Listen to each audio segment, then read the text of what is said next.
Shout out nga pala sa mga mag-asawa dyan. Hindi nyo ba napapansin, karamihan sa inuman, anak ang pinagmamalaki.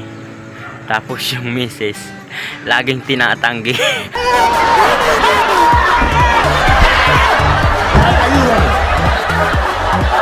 Yan. Bakit na kayo po maglakad ang biik? Bakit? Kasi nahiya siya. Nanay niya baboy.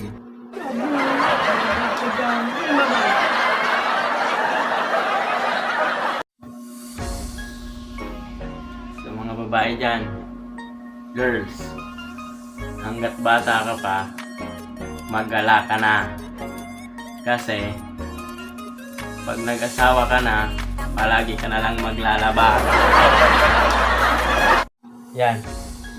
Ano ang nauuna pag naglalakad ang buntis? Hindi dyan. Yan? Mali. Bakit? Nguso. Ba't muso? Aso yung buntis eh.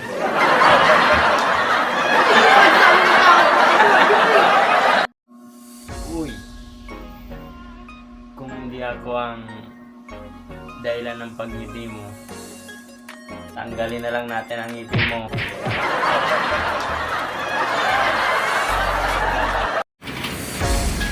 Isipin mo yung bakla pag nalasing, nagiging lalaki yan.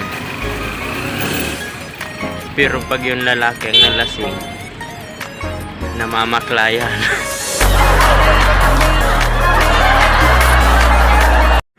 Sabi nila, pag swerte ka raw sa babae, mambabae ka pa rin. Kasi mas maraming babae, mas maraming swerte.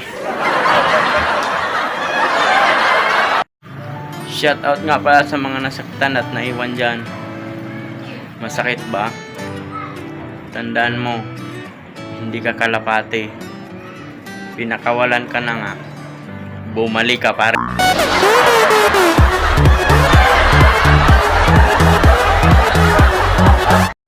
Ang kabataan ay pag-asa ng bayan. Kaya huwag niyong husgahan ang kabataan na gumawa ng bata. Dahil mas maraming bata, mas maraming pag-asa.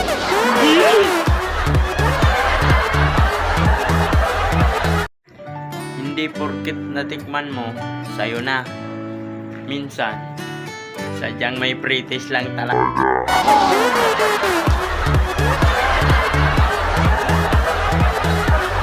Shout out sa mga utos ng utos dyan.